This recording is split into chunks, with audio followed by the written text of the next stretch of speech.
Hello friends, स्वागत है आप सभी का पाई हाईटेक यूट्यूब चैनल पर। वैसे तो एक ट्रांसफार्मर के फटने और फिर जलने की संभावना काफी कम होती है, हालांकि यह असंभव भी नहीं है। दोस्तों, इस वीडियो में आज हम कुछ ऐसे ही मामलों के बारे में जानने वाले हैं जिसके कारण से ट्रांसफार्मर ब्लास्ट होकर जल जाता है। दोस्तों, अगर वीडियो पसंद आए तो इसे प्लीज लाइक कर देना और अगर चैनल पर नए आए हो तो चैनल को प्लीज सब्सक्राइब कर लीजिएगा, जिससे कि जब भी मैं कोई नया वीडियो अपलोड करूं तो सबसे पहले उसका नोटिफिकेशन आपके पास जरूर जाए। तो बिना देर किए चलिए हम वीडियो को स्टार्ट करते हैं।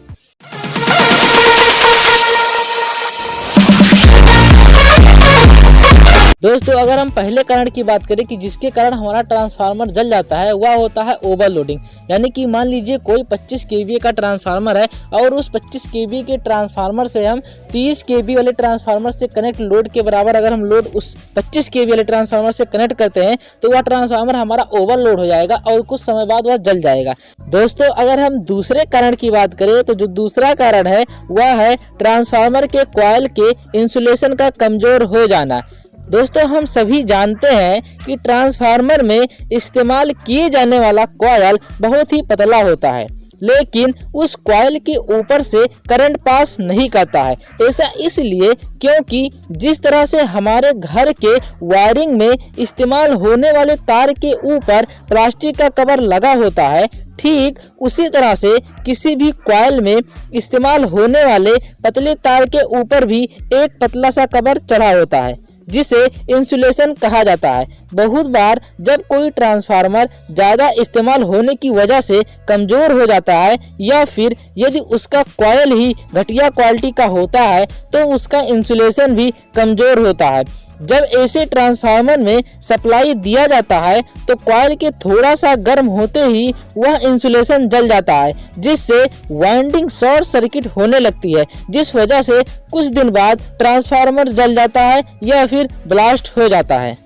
दोस्तों, अगर हम ट्रांसफार्मर के ब्लास्ट होने के तीसरे कारण की तरफ चले तो यह कारण बिल्कुल प्राकृतिक कारण होता है या मैन मेड कारण नहीं होता है, जो कि होता है मौसम। इसमें सबसे आम कारण बिजली गिरने से होने वाली दुर्घटनाएं हैं।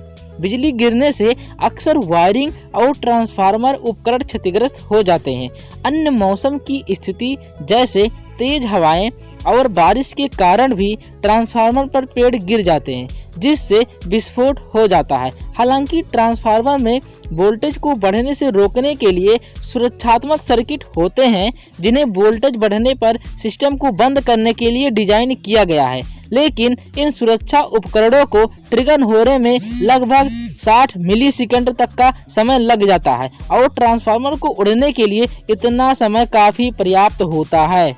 दोस्तों, अगर हम ट्रांसफार्मर के चौथे या फिर लास्ट कारण की बात करें जिसकी वजह से ट्रांसफार्मर जल जाता है तो वह है ट्रांसफार्मर में घटिया क्वालिटी के मटेरियल का इस्तेमाल करना।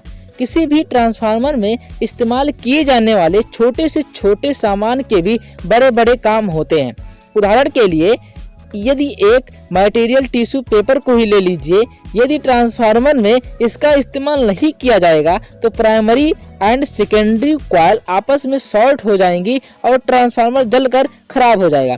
इसलिए यदि किसी भी ट्रांसफार्मर का एक भी कंपोनेंट घटिया क्वालिटी का होगा, उसे खराब होने में ज़्यादा समय नहीं लगेगा। इसलिए ट्रांसफार्मर हमेशा अच्छी और ब्रांडेड कंपनी का ही खरीदें और खरीदने से पहले अपने स्तर से अच्छी तरह से जांच कर ले कि उसमें इस्तेमाल किया गया हर एक मटेरियल उच्चतम क्वालिटी का ही है। ट्रांसफार्मर ब्लास्ट होने के और कई सारे कारण भी हैं, लेकिन इस वीडियो में हमने आप सभी लोगों के समक्ष केवल वही मुख्य 4 कारण ही रखे जो कि बेहद इम्पोर्टेंट है। तो दोस्तों, अगर यह वीडियो आप सभी लोगों को पसंद आया हो तो प्लीज वीडियो को लाइक एंड शेयर जरूर कर दीजिए और अगर आप मुझे कोई सुझाव देना चाहते हैं या फिर कोई क्वेरी आपके मन में है तो उसे कमेंट बॉक्स में जरूर लिखिए और अभी तक आपने मेरे चैनल को सब्सक्राइब नहीं किया हो तो प्लीज चैनल को सब्सक्राइब जरूर कर लीजिए। Okay, thank you.